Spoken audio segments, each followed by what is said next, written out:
what is emotional eating? And do you think maybe we all might be a little susceptible to emotional eating from time to time? Yes, absolutely. I feel like we're hardwired to have an emotional connection with food. Mhm. So, I mean, we started with, anybody was breastfed. I mean, that's a really special, beautiful experience where you bond with your mother through breastfeeding. And so I think it's just how we're wired.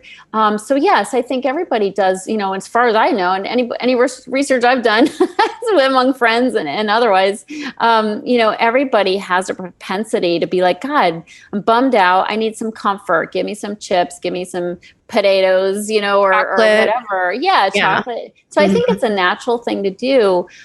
So what I really say to people is it's really a spectrum. So on the low end of the spectrum would be emotional eating, where we're all, we have it, like we have that ability to emotionally eat. And on the high end of the spectrum is food addiction.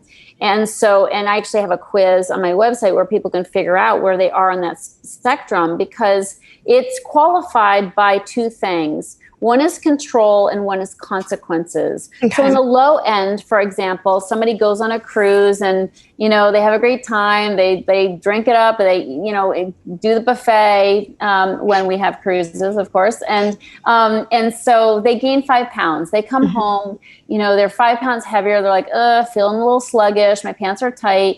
I'm Yeah. going to jog extra this week and I'm going to cut out sweets. Boom. A week, 2 weeks later, 5 pounds is off. No biggie. Okay. Yeah. That's somebody who has a lot of control Okay. versus somebody who, is trying to do good. And then the pandemic happens.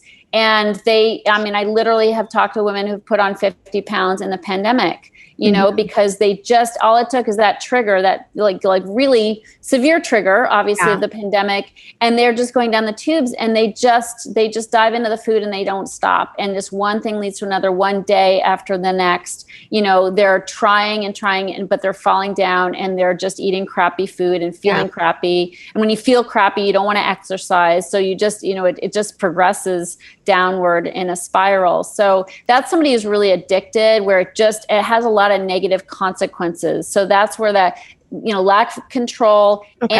and mounting consequences. That's somebody on the high end of the spectrum. So if somebody Okay. has consequences like health issues, diabetes, prediabetes, autoimmunity, heart disease, depression, anxiety, self-hatred, Mhm. just low self-esteem. They don't want to hang out with their friends. They don't want to have sex. They don't want to be seen naked. It's like, there are so many consequences that people don't think of that come with overeating and sugar addiction and, of course, obesity. And so the more consequences, and the older we get, the more consequences we have, joint pain, health issues like that. So, somebody who's got a whole lot of consequences and very little control, that's when they're more in the food addiction or, part of the Okay. spectrum.